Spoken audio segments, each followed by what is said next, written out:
فرشتے نے کہا پڑھو۔ آپ صلی اللہ علیہ وسلم نے فرمایا کہ میں پڑھ نہیں سکتا۔ آپ صلی اللہ علیہ وسلم کے اپنے بیان کے مطابق فرشتے نے آپ کو گلے لگا کر زور سے بھینچا، پھر الگ کر کے کہا پڑھو۔ آپ صلی اللہ علیہ وسلم نے وہی جواب دیا، میں پڑھ نہیں سکتا۔ یہ عمل 3 دفعہ دہرایا گیا اور تیسری بار سورہ علق کی ابتدائی 5 آیت رسول اللہ صلی اللہ علیہ وسلم کو پڑھوائی گئیں۔ حضور پاک صلی اللہ علیہ وسلم کے فرمان کے مطابق ایسا معلوم ہوا کہ وہ الفاظ ان کے قلب میں نقش ہو گئے ہیں۔ دل پر شدید گھبراہٹ طاری تھی، فرشتہ اب غار سے جا چکا تھا۔ آپ صلی اللہ علیہ وسلم فوراً غار سے نکلے اور آدھا پہاڑ ہی اتر پائے تھے کہ اوپر آسمان سے آواز آئی، اے محمد، آپ اللہ کے رسول ہیں اور میں جبرائیل ہوں۔ آپ نے جب نگاہ اٹھا کر دیکھا تو وہی فرشتہ جو غار میں آیا تھا آسمان پر موجود تھا، لیکن اس بار فرشتے کی اصل شکل میں آ کر مخاطب تھا۔ آپ صلی اللہ علیہ وسلم نے جہاں بھی نگاہ اٹھائی جبرائیل علیہ السلام کو ہی پایا۔ چند لمحوں کے بعد جب جبرائیل واپس چلے گئے تب رسول اللہ نے اپنے لرزتے دل میں ان 5 آیتوں کو لے کر تیزی سے گھر پہنچے۔ اس سے پہلے تو نیند کی حالت میں ہی عالم امر سے رابطہ تھا، مگر اس بار وحی کا پہلا اور براہ راست تجربہ تھا۔ گھر پہنچ کر حضرت خدیجہ سے فرمایا، مجھے چادر اڑا دو، مجھے چادر اڑا دو۔ آپ صلی اللہ علیہ وسلم کا جسم مبارک اس وقت لرز رہا تھا۔ حضرت خدیجہ رضی اللہ تعالیٰ عنہ پریشان تو ہوئیں، مگر جلدی سے ایک لحاف لا کر آپ کے جسم مبارک پر ڈال دیا۔ جب جلال کی کیفیت کم ہوئی تو آپ صلی اللہ علیہ وسلم نے تمام واقعہ حضرت خدیجہ کو سنایا۔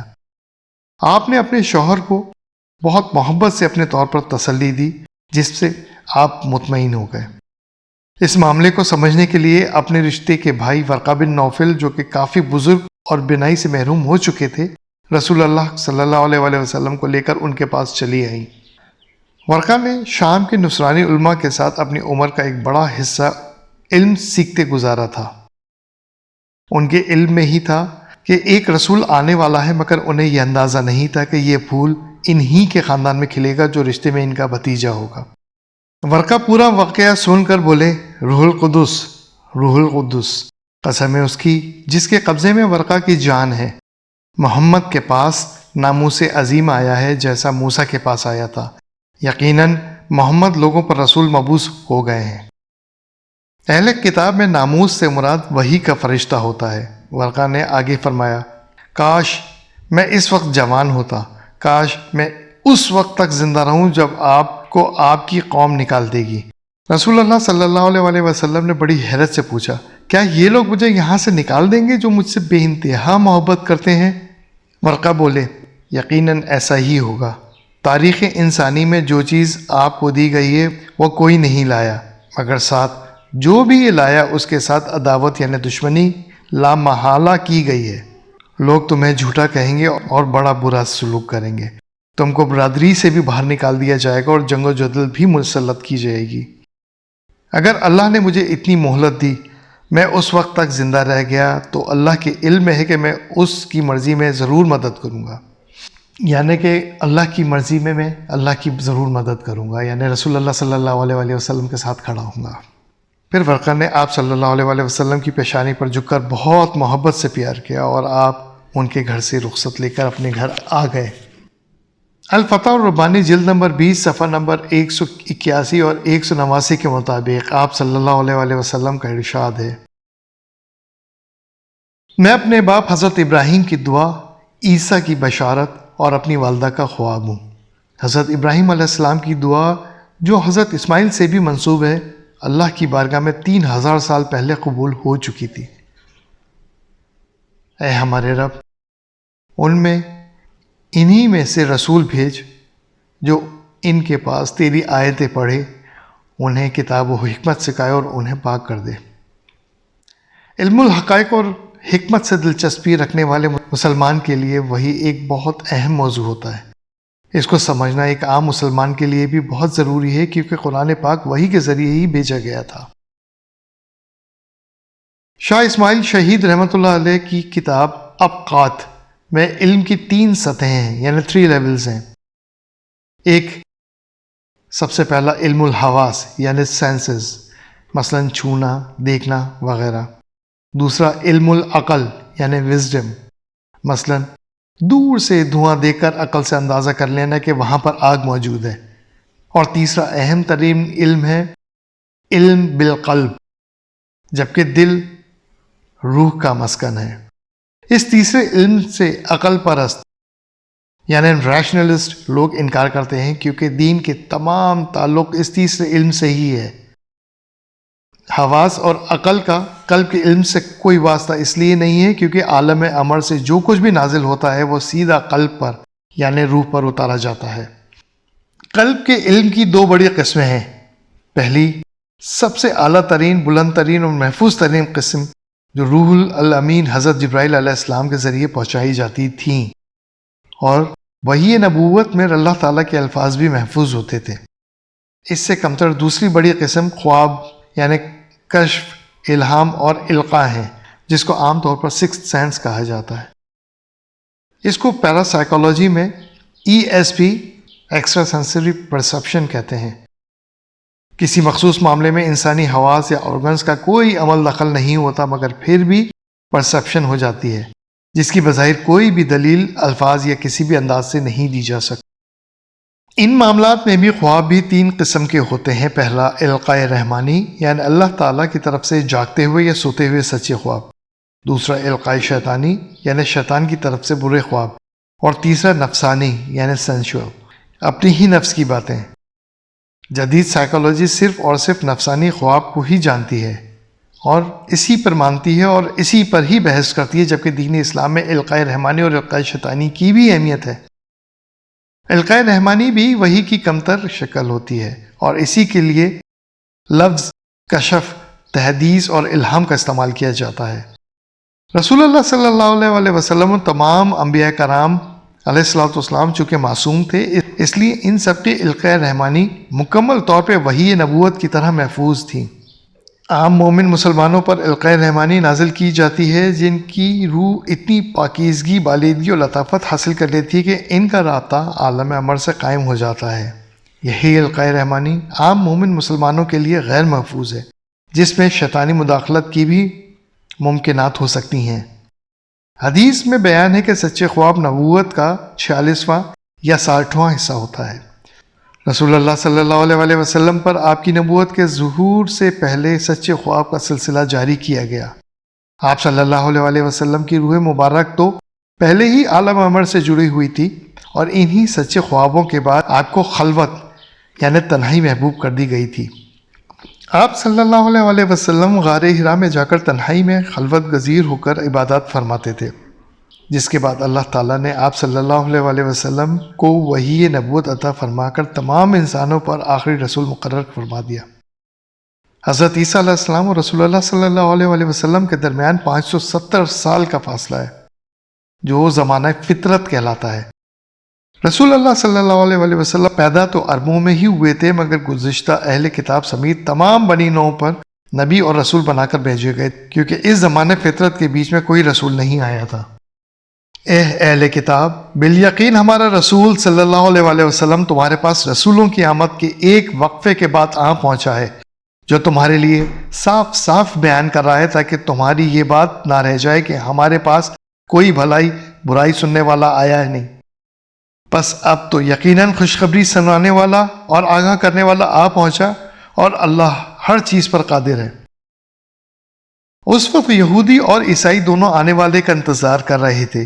یہ آنے والا اس وقت آ چکا تھا، مگر یہودیوں کے بغض اور جلنے کے باعث انہوں نے آپ کی شخصیت کو آج تک جانتے بوجھتے ہوئے بھی تسلیم نہیں کیا، بلکہ دوسرے اہل کتاب کو جو آپ صلی اللہ علیہ وسلم کے زمانے سے پہلے ہی تباہ ہو چکے تھے، ان کا رخ بھی اپنے آنے والے مسیحا یاویہ کی طرف موڑ دیا تھا، جس کو مسلمان دجال کہتے ہیں۔ اگرچہ آج عیسائی یہ مانتے ہیں کہ حضرت عیسیٰ علیہ السلام دوبارہ تشریف لائیں گے، مگر ان کے پاس اپنے ویوز دجال کی ناپاک شخصیت کے ساتھ بڑے گڈمڈ ہو چکے ہیں۔ رسول اللہ صلی اللہ علیہ وسلم کے زمانے تک تعلیمات عیسیٰ میں کافرانہ رسومات شامل ہو چکی تھیں، اور کچھ سے کچھ بن کر اپنے اصل پیغام کو بھی کھو چکی تھیں۔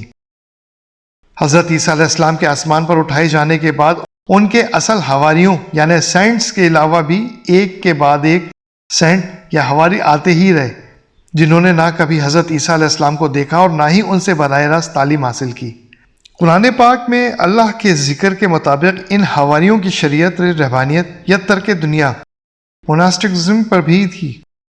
رہبانیت تو ان لوگوں نے خود ہی ایجاد کر لی تھی، ہم نے تو ان پر اسے واجب نہیں کیا تھا۔ سورہ حدید آیت نمبر 27۔ اپنے خود ساختہ رسومات کو بڑھانے اور پھیلانے کے لیے رہبانیت کا لبادہ اوڑھنا بہت ضروری تھا، مطلب دنیاوی معاملات سے قطع تعلق کرنا، جس میں شادی بیاہ گھر بار سے اجتناب بھی ضروری تھا۔ یہ ایک ایسا غیر فطری عمل تھا جس کو وہ حضرت عیسیٰ علیہ السلام اور اللہ کے حکم سے جوڑتے تھے۔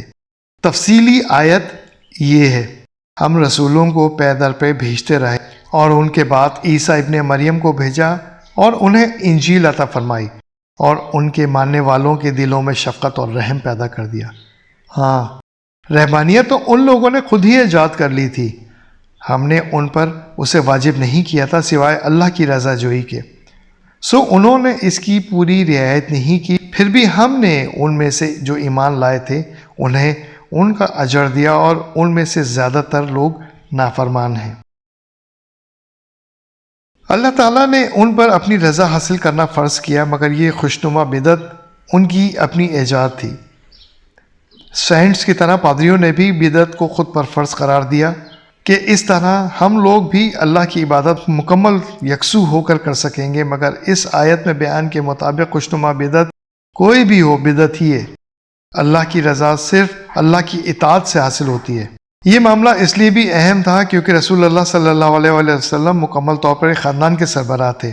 آپ اس وقت کے بھی اہل کتاب، خاص کر مسیحی فرقے میں مقبول و منظور ہونے کے لیے وہ تمام شرائط پوری نہیں کر پا رہے تھے جو اس مسیحی مذہب کی بنیادیں بنائی جا چکی تھیں، جس میں سے ان کے مطابق حضرت عیسیٰ علیہ السلام بشر نہیں تھے بلکہ خداوند کے بیٹے تھے اور ان کا مرتبہ بھی خداوند کا تھا۔ اس کے علاوہ رسول اللہ راہب بھی نہیں تھے بلکہ ایک مکمل کنبہ رکھتے تھے۔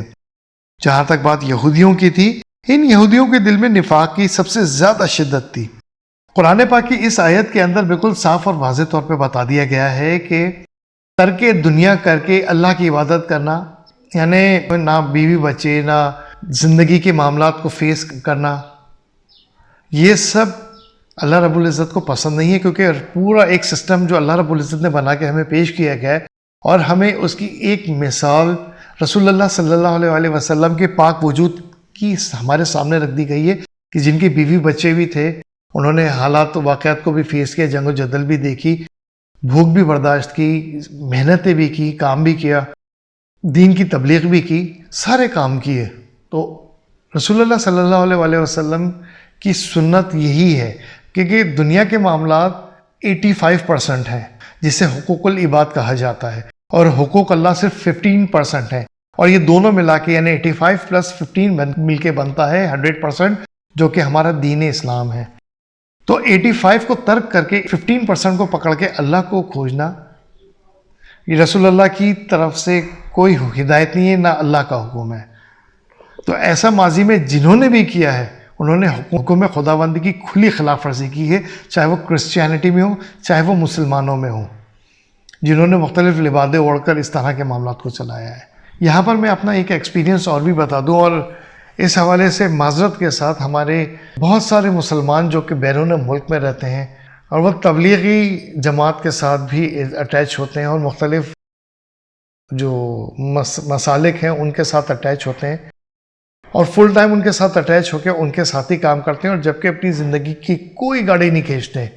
یہ میں پاکستان سے باہر کی بات کر رہا ہوں، جہاں پہ سوشل آپ کو دی جاتی ہے، یعنی آپ کو آپ کے خرچے گورنمنٹ دیتی ہے کہ اگر آپ کے پاس جاب نہیں ہے تو الاؤنسز آپ کو ایکسٹرا گورنمنٹ دیتی ہے، یعنی نان مسلم کنٹریز کے الاؤنسز ہوتے ہیں وہ، تاکہ جب تک آپ کو نوکری نہیں مل رہی ہے تو آپ اپنے گھر کا خرچہ چلا سکیں۔ تو معذرت کے ساتھ اکثر مسلمان، میں بہت شرمندگی کے ساتھ یہ بات کر رہا ہوں کہ وہ لوگ کوئی کام نہیں کرتے ہیں یا کیش جابیں کرتے ہیں اور یہ ان الاؤنسز کو یوز کرتے ہیں، اور بظاہر وہ فل ٹائم یہ دکھاتے ہیں کہ جی وہ تبلیغ کے ساتھ کام کر رہے ہیں یا اللہ کا کلام پھیلا رہے ہیں، جبکہ وہ کام کر سکتے ہیں، اچھے پڑھے لکھے ہوتے ہیں اور ایسے لوگوں پہ کریک ڈاؤن گورنمنٹ کرتی ہے تو دین اسلام بدنام بہت بری طرح ہوتا ہے۔ یہ ایکسپیرینس میں نے اپنا آنکھوں دیکھا ہے، کیونکہ میرا لا انفورسمنٹ سے واسطہ رہا ہے، تو میں نے یہ چیزیں باقاعدہ دیکھی ہیں، اور ان کی وجہ سے مجھے بھی کئی جگہ پہ شرمندگی کا سامنا کرنا پڑا۔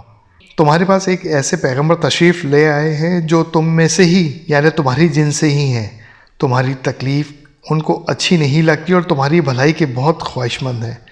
اللہ تعالیٰ کے بہترین نور سے بنی روح پر اللہ کے آخری نبی ایک انسانی وجود میں ہی تھے، جس کے بارے میں قرآن پاک بیان فرماتا ہے، بے شک مسلمانوں پر اللہ کا بڑا احسان ہے کہ انہی میں سے ایک رسول ان میں بھیجا جو